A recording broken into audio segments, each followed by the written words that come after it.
नमस्कार। हिंदी फिल्म अब रोमांस की गलियों से निकलकर एक्शन के मार्ग पर सर पर दौड़ती जा रही है। प्रेम कथाओं से दर्शकों का मन अब उबने लगा है, भले ही वह कदर एक प्रेम कथा ही क्यों ना हो। वैसे भी सन्नी पाजी और प्रेम कथा दोनों में 36 का आंकड़ा है। कहते हैं कि एक शब्द वाली फिल्म बॉलीवुड में तहलका मचा देती है। छावा इसका ज्वलंत उदाहरण है और शोले पुराना उदाहरण। हालांकि शाहरुख खान की फिल्म जवान बॉलीवुड के इतिहास में सबसे ज्यादा कमाई करने वाली फिल्म है, वह भी एक ही शब्द का है। छावा इससे कुछ कदम अभी दूर है।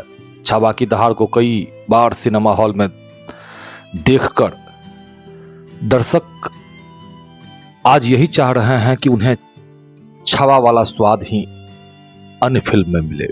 तेलुगु तड़का के साथ जाट फिल्म के ट्रेलर ने सोशल मीडिया पर सनसनी मचा रखी है। प्रशंसकों को सन्नी पाजी का यह रौर खूब भा रहा है। यूट्यूब पर तो दर्शक बार बार इस ट्रेलर को देख रहे हैं।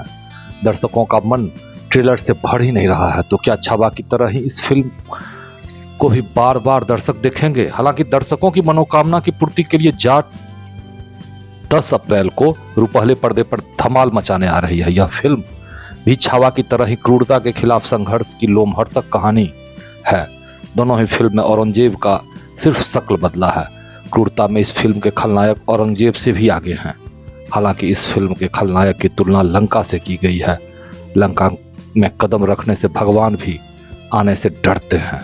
ऐसी स्थिति में दर्शक यह देखने के लिए लायक है कि आखिर सन्नी पाजी अन्याय की इस लंका को कैसे धू धू कर आग के हवाले कर देते हैं।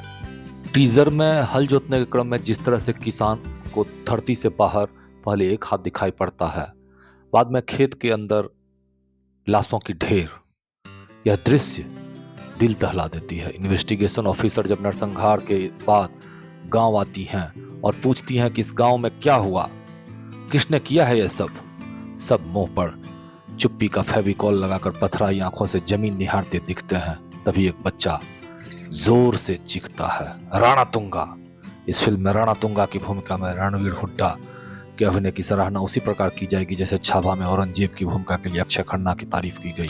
फिल्मांकन और प्रस्तुतिकरण इस फिल्म में इस बेहतरीन तरीके से हुई है कि दर्शक का भरपूर मनोरंजन होना तय है। दर्शकों की आंखें उस समय फटी की फटी रह जाती है जब खेत से लाशें ऐसे निकलने लगती है जैसे जमीन के अंदर से आलू निकलते हैं। इस दृश्य को देखकर दर्शक यही कहेंगे, जनसंहार का ये क्रूर दृश्य क्रूरता में औरंगजेब से आगे निकलते दिख पड़ता है। जाट एक साथ फिल्म शोले की याद दिला देती है। गब्बर की क्रूरता को दिखाने के लिए सलीम जावेद की उन दिनों खूब तारीफ होती थी जब फिल्म में माँ बच्चों को सुलाने के लिए लोरी के बजाय यह कहती थी कि सो जा बेटे, नहीं तो गब्बर आ जाएगा। इस गब्बर का मुकाबला अमिताभ बच्चन और धर्म पाजी जय और बीरू के रूप में करते हैं। जाट में केवल सन्नी देओल अन्याय से प्रतिकार करते नजर आते हैं। रणदीप हुड्डा की क्रूरता गब्बर और औरंगजेब से कितना ज्यादा है यह तो फिल्म देखने के बाद ही पता चलता है। केजीएफ के निर्देशक प्रशांत नील ने संजय दत्त को जिस प्रकार खलनायक के गेटअप में प्रस्तुत किया, उसी प्रकार गोपीचंद मल्लानी भी रणदीप हुड्डा को उसी प्रकार के क्रूर गेटअप में पेश करते हैं। दक्षिण का सिनेमा एक्शन का पाठ बॉलीवुड को समय समय पर पढ़ाते रहता है। मारधार और एक्शन के सुपरस्टार अपने इस फिल्म में अन्याय के खिलाफ बेहद ही आक्रामक नजर आने वाले हैं। शायद अपने जीवन में अब तक सबसे ज्यादा इस फिल्म में सन्नी देओल की दहाड़ और एक्शन सुनाई पड़ने वाली है। प्रेक्षक तो यह मानकर चल रहे हैं कि जाट फिल्म देखकर जब दर्शक बाहर निकलेंगे तो कहेंगे, जय भगवान, पके पकवान, जाट पलवान। पुष्पा 2 के प्रोड्यूसर ही से प्रोड्यूस कर रहे हैं तो जाहिर है इसकी प्रस्तुति लाजवाब होगी। सन्नी देओल को रोमांस के गलियारे में भटकाने की भूल इसमें गोपीचंद मल्लानी नहीं करते हैं, बल्कि उनसे एक्शन के बेजोर मार्ग पर ले जाते दिख पड़ रहे हैं। सन्नी पाजी शेर की तरह जिस तरह दहाड़ते हैं उसे उनका बॉडी लैंग्वेज ही नहीं बल्कि शेर की तरह उनकी आंखें भी दहाड़ती प्रतीत होती है।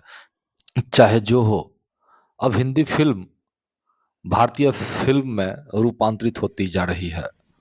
उत्तर, दक्षिण, पूरब और पश्चिम की खाई फिल्में पाटते जा रही है।